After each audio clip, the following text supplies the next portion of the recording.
13. Porque elas rejeitam o sexo sem amor. Porque essas criaturas ilógicas 23 ficam tão indignadas quando lhes propomos sexo sem amor. Porque um homem levará um tapa na cara se pedir a uma desconhecida: por favor, transe comigo. Certamente não será por serem elas nobres em caráter e nem, tampouco, por serem seres espiritualmente evoluídos que já superaram a etapa animal do sexo. A indignação feminina perante a solicitação de sexo frio, direto e sem amor se deve ao instinto de preservação e ao fato de que o mesmo sabota todos os planos egoístas de submeter o macho pela paixão. Nós, os machos heterolegítimos, tentamos trapaceá-las para recebermos sexo sem dar amor, o que é errado. Elas, as fêmeas, tentam insistentemente nos trapacear para receber o máximo de amor sem dar o sexo e o amor de volta, o que também é errado. Em ambos os casos, há um jogo desonesto e sujo, uma guerra. Entretanto, há uma diferença: nós as queremos muito e elas nos querem pouco. Esta é a razão pela qual quase sempre perdemos nos jogos emocionais. A ideia de envolvimento sexual isento de sentimentos lança por terra os sonhos femininos egoístas de obtenção de um escravo emocional. Além disso, ameaça as defesas emocionais levantadas contra a queda feminina no apaixonamento, pois elas sentem e sabem muito bem que um homem firme e resistente à paixão é, por sua vez, altamente apaixonante e poderá tomá-las por suas fraquezas, dominando-as. A reação instintiva é então rechaçar tal possibilidade desde sua primeira e remota manifestação. Portanto, a indignação em tais casos se deve ao medo de serem emocionalmente fulminadas pelo feitiço que desejam destinar a nós.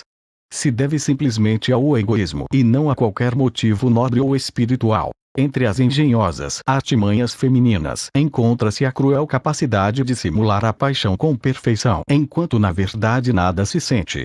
Você as escutará dizendo que amam homens apaixonados, que sem paixão não se vive, que não há sentido no sexo sem paixão, que o sexo sem paixão é horrível, que devemos nos entregar e deixar acontecer etc. Ao mesmo tempo, as verá sofrendo apenas pelos insensíveis desapaixonados.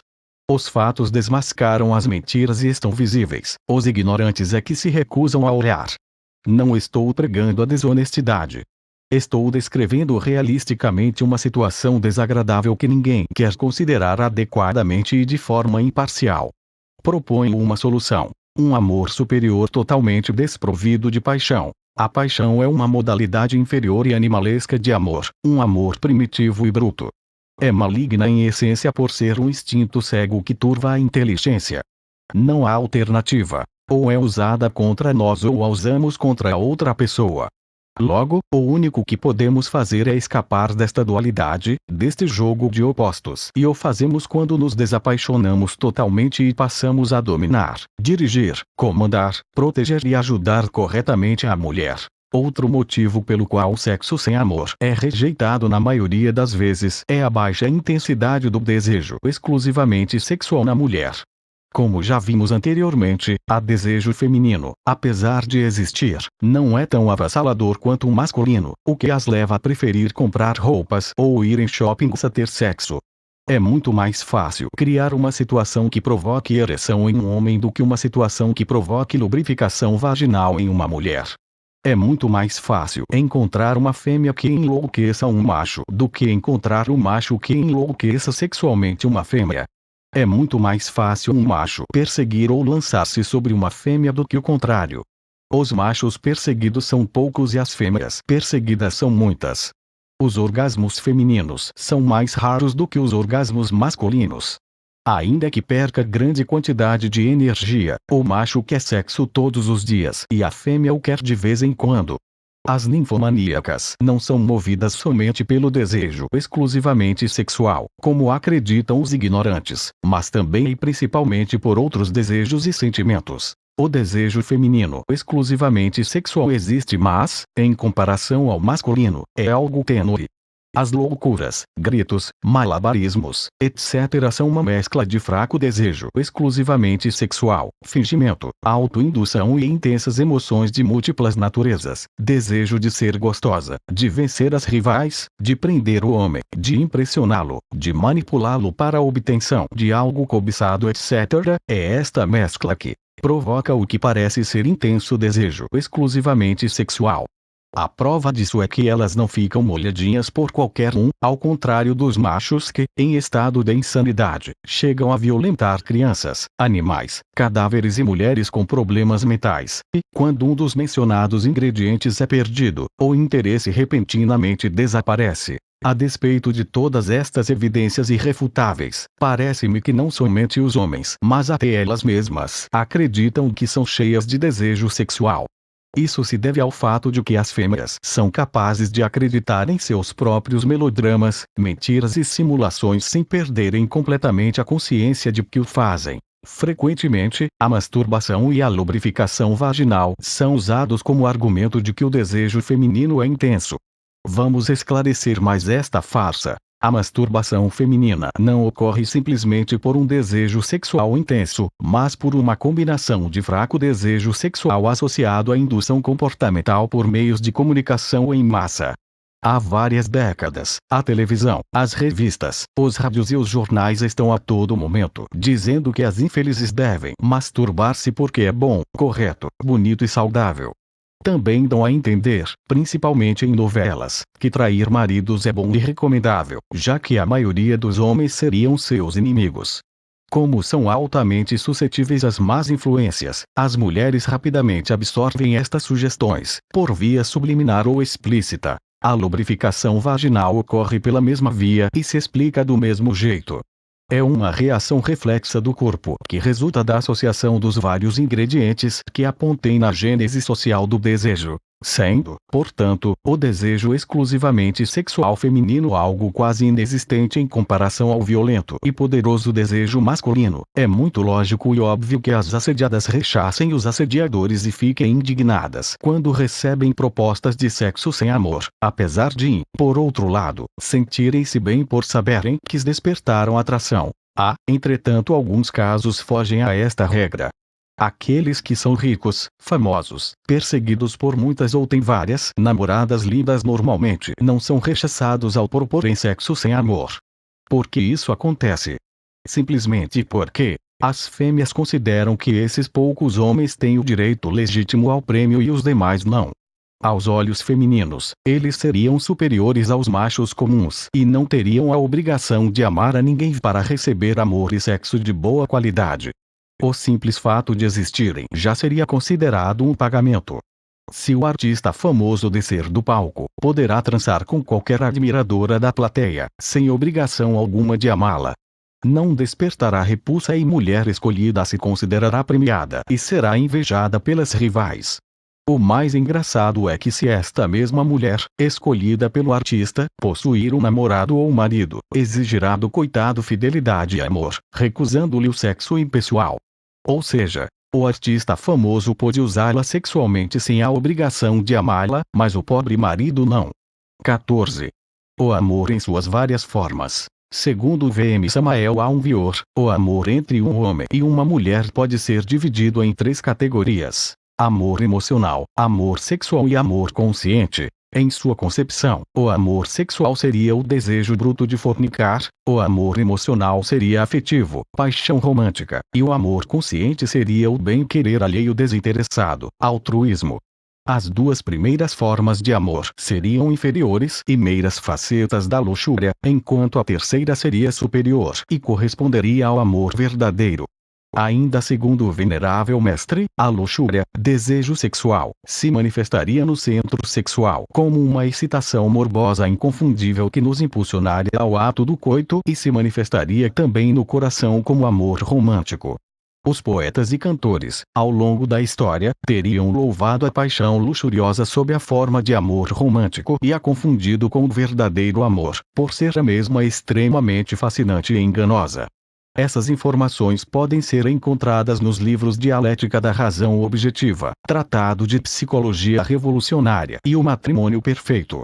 Conclui-se, assim, que tanto o impulso de fornicar quanto a paixão romântica seriam perigosos e precisariam ser superados. Para Eliphas Levi, o amor, segundo a concepção em que ele o aborda em seu livro Dogma e Ritual de Alta Magia, paixão sexual e emocional, seria o pior dos envelhecimentos e uma monstruosidade que, banida pelos sábios antigos, estaria totalmente vedada ao adepto. Logo, é razoável afirmar que os gnósticos que idolatram e se fascinam por mulheres, inclusive chegando a defender tal fascínio como uma forma sublime de espiritualidade, estão enganados. À medida em que os dois tipos de manifestação amorosa prejudicial são dissolvidos, transformam-se em um terceiro tipo, o impulso altruísta de ajudar o próximo e a humanidade, independentemente do sexo, pregado pelos sábios da antiguidade e fundadores das grandes religiões. Esta modalidade de amor se chama amor consciente. Corresponde a um sentimento superior em que queremos intensamente o bem-estar da pessoa amada. Considere este o verdadeiro amor. Amor consciente, não existe o sentimento de posse que há na paixão. Quando dirigido à mulher, não a consideramos nossa propriedade. Também não existe a desesperada necessidade de estar junto, de vigiar os passos, de vingar-se, de controlar e de manipular. A pessoa é amada mesmo estando à distância, pois o que interessa é o seu bem-estar e não o gozo passional proporcionado pelas sensações de proximidade. É um amor que pode ser dirigido não somente à esposa ou parceira, mas também a outras pessoas.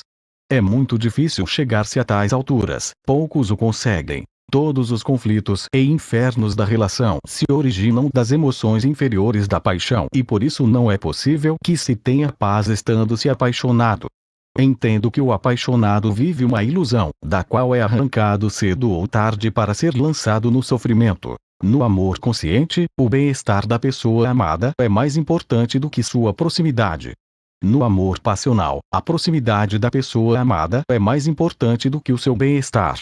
Certamente, não é ao amor consciente a que se refere Schopenhauer quando afirma que o amor é o mal, mas sim ao amor passional. Em seu famoso livro A Arte de Amar, Erich Fromm, 1976, nos dá detalhadas descrições sobre as formas doentias de amor, descritas por ele como amor neurótico. O amor neurótico de Fromm é o que se denomina o amor passional e paixão romântica. Fromm categoriza o amor neurótico da seguinte maneira: amor sádico, amor idólatra, amor projetivo, amor sentimental, amor narcisista e amor erótico. O amor sádico é marcado pela obsessão por dominar e descobrir segredos do outro. O amor idólatra é o endeusamento da pessoa amada, da qual se exige a perfeição de um Deus.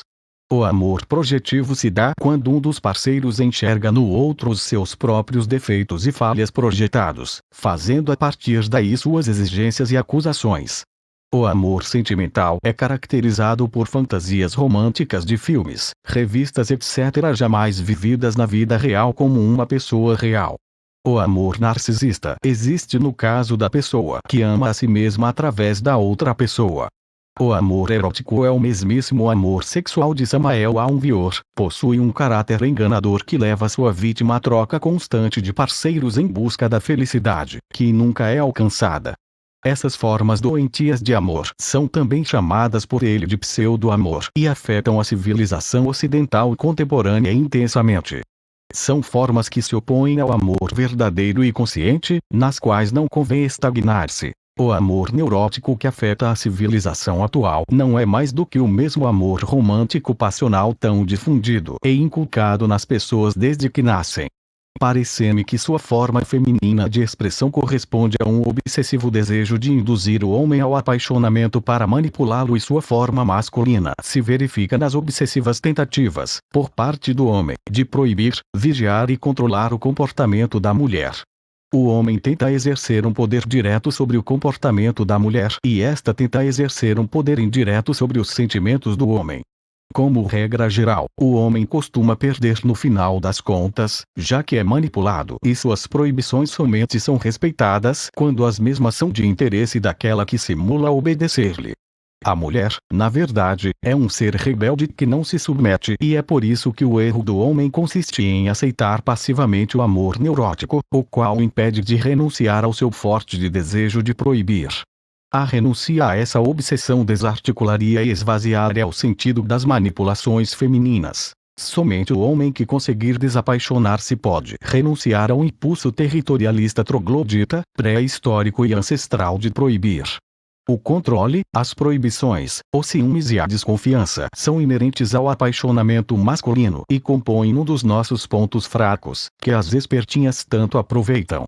Como disse Esther Vilar, o mundo é um matriarcado em que os homens brincam de patriarcas. O caminho para o encontro entre as metas dos dois sexos seria, então, que as mulheres renunciassem ao seu obsessivo desejo de serem objeto de interesse contínuo do homem, o desejo de continuidade descrito por Alberoni, sem data, e que o homem renunciasse ao seu obsessivo desejo de querer moldar o comportamento feminino de acordo com suas regras, critérios, proibições e preceitos.